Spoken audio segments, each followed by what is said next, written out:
right. Hello, everybody. Welcome to DeCode episode 1. We've got a couple different sort of shows on our YouTube channel here. And the point of DeCode is to demystify some of the concepts around blockchain and explain to people in simple terms how blockchains work and what some of the problems are that the industry faces from a technological perspective. But we want this channel to be very approachable, right? We don't want you to have a PhD in computer science to understand what's going on here. So if you're interested in videos like that, please like and subscribe. Today, what we're going to be talking about is why blockchains are intentionally limited. But before we get into that, let me introduce myself. So I am Clay. I am the founder of a layer 1 blockchain called Litheum. We're right now in testnet. I've been doing software for about 20 years, was at Google for 3 before getting into the tech side and the development side and blockchain in around 2017. So I've been in the space for a while. We've been building Litheum for about 3 years now. We recently made some announcements about our first strategic funding round to support testnet, which is now technically live, although it's not really public. But we do have a builders program you can sign up for and check things out there. But yeah, let's get into it here. I want to keep things really succinct or straight to the point for you guys. I don't want to waste any time. So let's just get into this. The inspiration for this is actually coming from one of our community members. So our friend here, Timmy, had some really good questions. And I think before we can answer these questions, we have to sort of discuss why blockchains are intentionally limited. So that's why we're talking about that today. But he had some really good questions here. So I have run various nodes in the past testing different chains, but the concept of runners fixes a lot. I have a few questions to ask. What are the core responsibilities of a runner in the Litheum network, and how do they differ from traditional validator or node roles? How does the runner architecture contribute to scalability and decentralization in the Litheum ecosystem? And are runners involved in consensus, or are they focused purely on off-chain compute, indexing, or data operations? Right off the bat, I can tell you they're very much involved in consensus. The runners attack the difficulty, like similar in other consensus, but the difficulty is a very different thing in proof of performance. But before we get into that, we have to kind of get into the why of it. So why are blockchains intentionally limited? This is one of our favorite slides from our pitch deck. We like to talk about this a lot. There's a big disconnect between the decentralization and the scale as far as the incentives, right? And because the incentives are aligned to incentivize people to achieve the difficulty, but not to run RPC nodes, you have a giant difference in the capital outlay, right? You have on Bitcoin, for example, you have $100 billion approximately of capital that's running hash farms. But then you have these very small devices that run what they call full nodes, which are just RPC nodes. Every other chain calls them RPC nodes, but in the Bitcoin ecosystem, they're called full nodes. But they're very proud that they run on these very cheap devices, right? Because the chain is very limited. You have a similar situation on Ethereum, right? They're very proud that this one little NUC boy is going to overthrow the financial system, so that it's touted as a good thing that the chain is very small. And that's not wrong, because in all other consensus besides proof of performance, a smaller chain and a smaller RPC cost does mean more decentralization. And another number we like to talk about is sort of the performance per dollar that you get in a blockchain, right? On Bitcoin, you've got that $100 billion, but you only get a chain that does 7 transactions per second. Whereas if you were to deploy that much capital onto Amazon, AWS, or some other cloud infrastructure, you might get 7 billion transactions per second.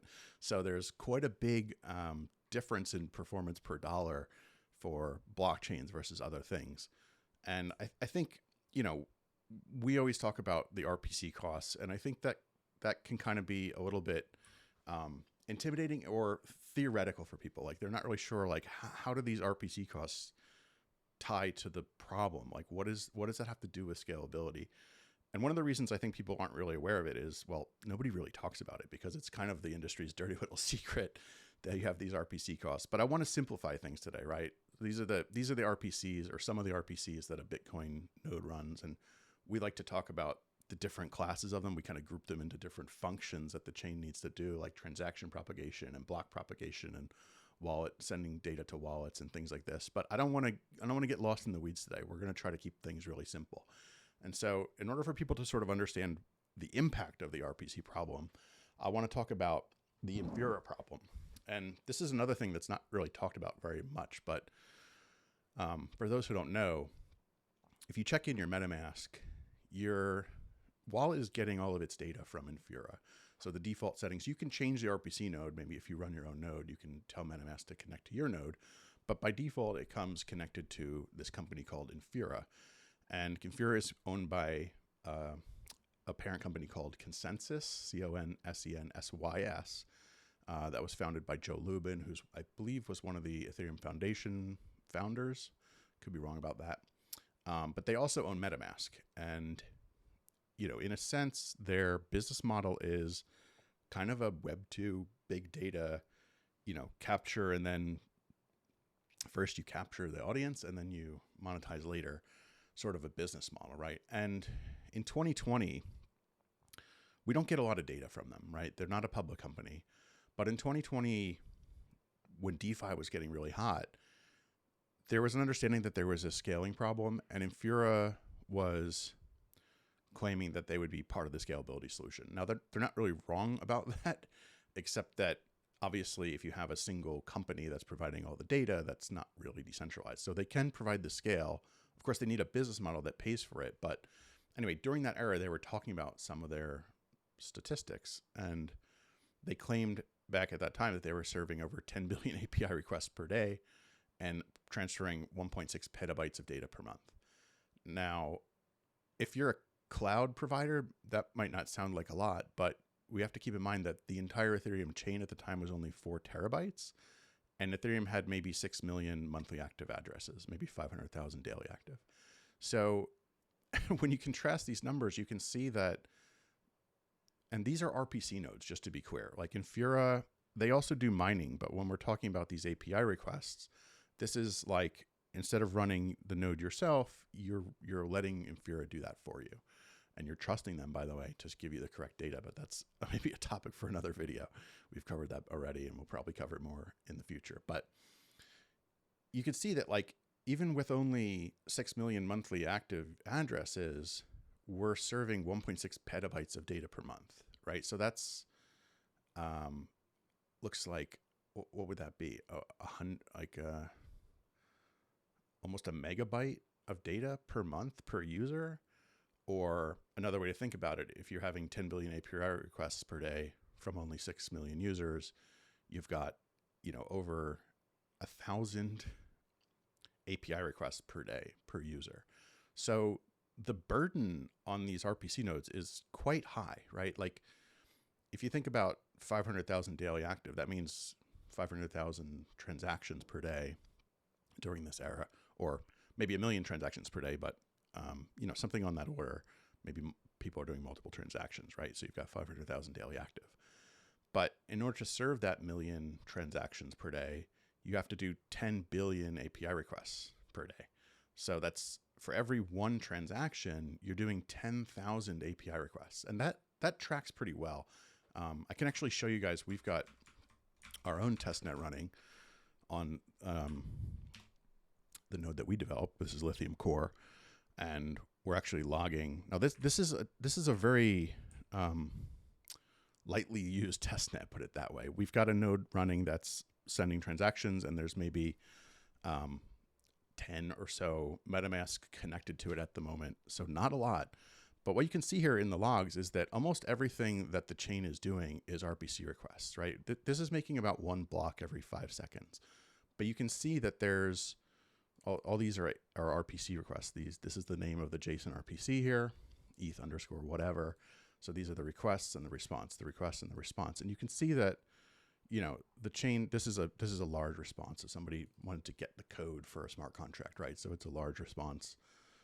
Get code again, a large response.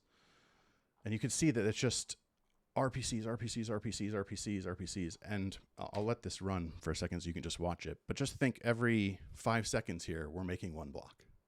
And that 1 block is, you know, maybe some millions of gas, right? So when you think about gas, it's basically like an instruction in a computer. So 1 core of your CPU and your laptop will do about 1 billion per second, right? So you've got, you know, let's say 10,000 API requests for one transaction.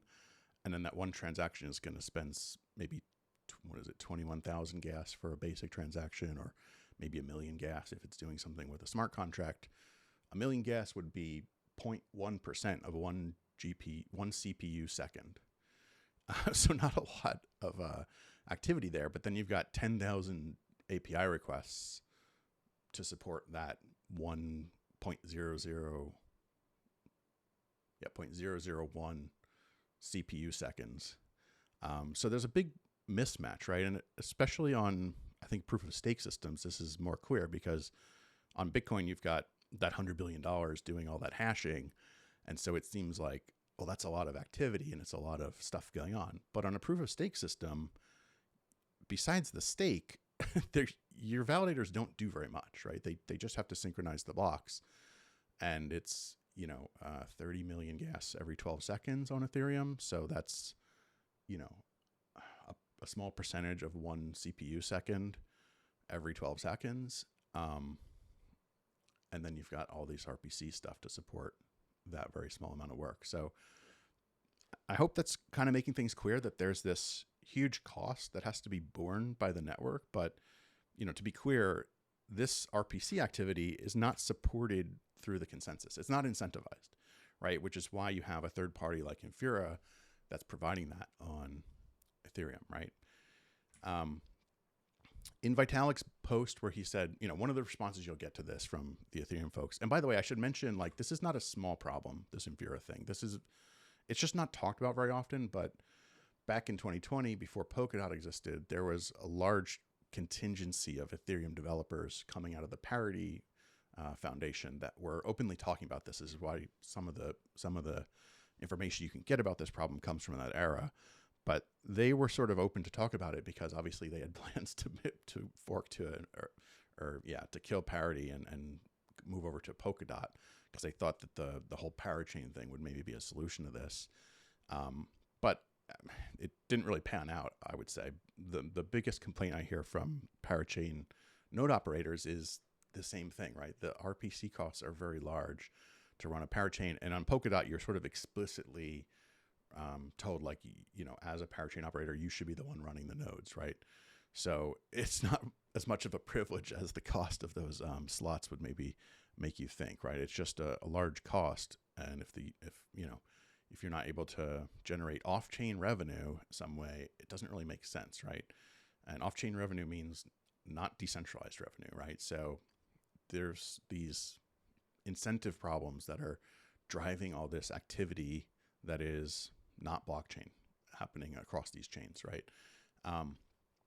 Vitalik, around this time, I think this is 2021, he was talking about potential ways to scale Ethereum and talk about sharding. And this is where the trilemma concept was introduced. He defined, well, we can maybe just flip to it too, just so I can show you guys. So this is the post, why sharding is great, demystifying the technical properties. And then he talked about the trilemma being these three things: scalability, decentralization, and security. And then he said the chain can run without any trust dependencies on a small group of large centralized actors. I think that's an okay definition.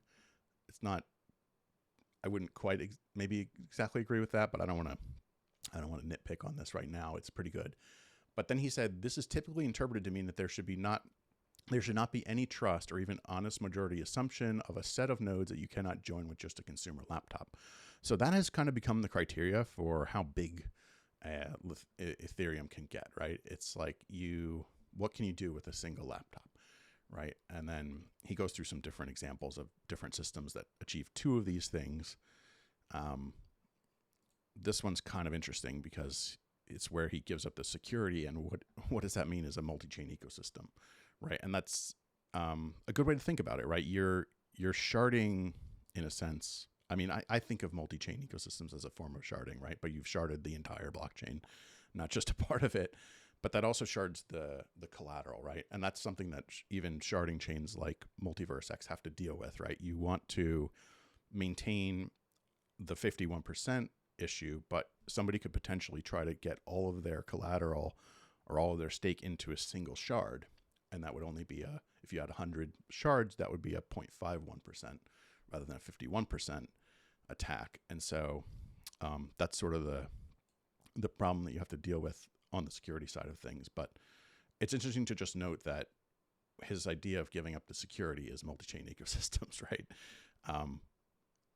Put another way, one single chain where all the mining or all the staking was happening would be more secure than 100 chains that were each 1/100th the amount of collateral deployed, right? But anyway, this idea of running on just a single laptop is sort of the sort of target that we're shooting for here on a lot of these chains. But it's interesting to think about what the limit of that is, right? Or why is that so limiting? Or another way to think about it is like, why is it limiting just to say that everyone has to run a node, right? If you think about it, if we wanted 10 billion users to use the chain, and you were an average user, so let's say for every one transaction you're doing, there's 10 billion other people doing one transaction. That would mean that the node you're running would have to synchronize 10 billion other transactions for your one transaction, right? And so this is another way to understand why the chain is so limited, because if you wanted to say have a chain that everyone was using every day, that would be 10 billion transactions per day. But if you have to run your own node, that's like a data center almost, right? Like you're going to have a very expensive machine, and you're going to have a lot of bandwidth to support that.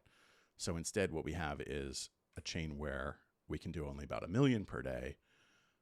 And that kind of works, except obviously that means that if everybody wanted to do one transaction on Bitcoin or Ethereum, it would take 30 years, right? So even that is sort of ridiculous, even though it is possible to run a node. If everyone were running a node, you'd have to run it for 30 years to use the chain once on average.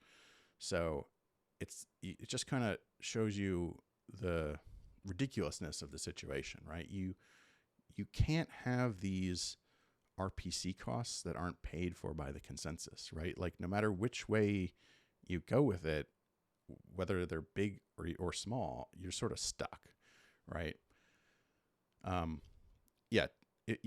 The technique now that they're sort of attacking this with is to make the nodes more efficient, right? So they're talking about using ZK VMs so that, and what is the point of that? That's so that like rather than having to synchronize the entire block, you can maybe just be given a proof, and then your node can just validate the proof, and like, okay, this is a valid like header. It's kind of like a header, but it's just proof, right? And then the state has moved forward, and here's the proof of it. But just to be clear, like if you wanted to have 100 billion transactions per day, or a chain that people are using multiple times per day, that would require a 100,000x cost savings, right? In other words, we can currently do 1 million transactions per day, and we can run that on a laptop. If we wanted to do 100 billion transactions per day and still run it on a laptop, you would need to save 100,000 times the cost. Now, ZKs can maybe get into 100 or 1,000 times savings, but that only attacks the proving part of it, right? It's just to say, I'm synchronized in a sense with the rest of the chain, but you still don't have your data, right? Like, so even saving 100x or 1,000x on that slice still doesn't really solve the problem, even if you were able to achieve 100,000x, because you still have to get the data from somewhere, right? Like some node somewhere has to have the whole block, so that when your wallet comes along, it's like, what are you going to prove, right? I have the proof, but let's say you send me money, right? You're going to have to send me some data, and then I take your data with the proof and I combine them, and I say, oh yeah, he really did send me that money, right? But how am I going to get that data is still a thing, and you can't really push that cost away. Like you can't make that cheaper. Somebody has to serve these RPCs to give data to other nodes. You have to share blocks with other nodes, and you also have to share data with other wallets, right? And that includes data about data, like where are the nodes and where are the wallets? So all that stuff is just never going to get reduced. It just has to be done, right? Sharding also is similar in the sense that it's trying to reduce the cost per transaction for each node, right? Obviously with sharding, what you're doing is you're saying, rather than synchronizing the entire chain? What if we split the chain into 100 shards and then each node just synchronizes 1% of all the transactions? And then that would obviously reduce the cost by 100. But the problem with the sharding discussion is like nobody really directly talks about this problem. Like I'll read the white paper and I'm like, okay, you know, you're maybe going to save 100% on some aspects, but then you're also adding other costs because now you have these cross shard communication things that have to happen. You've got some data over here. Maybe a transaction could interact with a couple smart contracts and its own, the sender's address and the to address, right? So you've got maybe 4 different pieces of data that might be on 4 different nodes. Now that all has to be coordinated some way.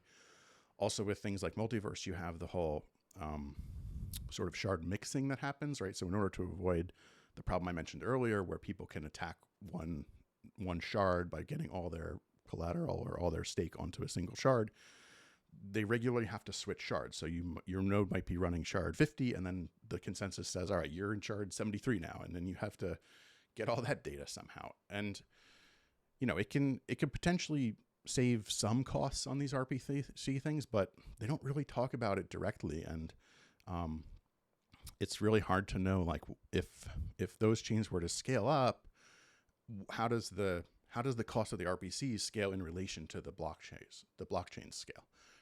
Nobody really talks about that directly, I suspect because they don't really have any good answers. One of the basic questions you guys can ask if you're interested in other chains is like, what are the RPC costs? Who runs the RPCs and what do they cost, right? Any answer that's more than $0, it means that you can't really scale very well because you're going to keep running into this. So now you guys understand the problem. I think we can get back to Timmy's questions here, right? So what is it that's different about runners in proof of performance that lets you kind of scale the chain? Not kind of scale the chain. You really can scale the chain. We think it's a solution to the trilemma. And that's basically 100% elimination of these RPC costs. It's not that the RPCs go away, but it's that we use the RPC costs as the difficulty. So what happens is whenever you're trying to design a consensus, you need something that's difficult in a sense, right? This is something that the validators or the miners have to do. And if they do something that is against the rules, then they're in a sense penalized, right? When you're hashing, that means you're wasting your electricity, you're wasting your opportunity, you're burning electricity and getting no reward for it. On validators, it could mean you're slashed or you missed your chance to make a block and you don't get the reward, right? And the stake is kind of part of the difficulty as well. I think of stake as sort of virtualized proof of work in a sense, but yeah, all we do is we take those RPC costs, which do cost money, and we use those as the difficulty, right? In a sense, we unify those two things, right? So the difficulty is the RPC nodes. And then in a sense, you get RPCs for free. They're not really free. It's just that the difficulties that you have on other consensus are just difficult for the sake of being difficult because you need that to produce the consensus, but they don't do anything else. And so the realization that we had at Litheum is, what if they did something that was useful? And the thing they could do is run the blockchain, right? Because these RPC nodes are the blockchain in a sense, right? Like you have to make blocks and you have to share blocks, but you have to also do all the other things, right? And so those things all together are everything that a blockchain does, right? A blockchain is just a network application, or it's a node, right? And then what does the node do? It just communicates with other people on the network, whether that's wallets or other nodes. So 100% of what it does is RPCs.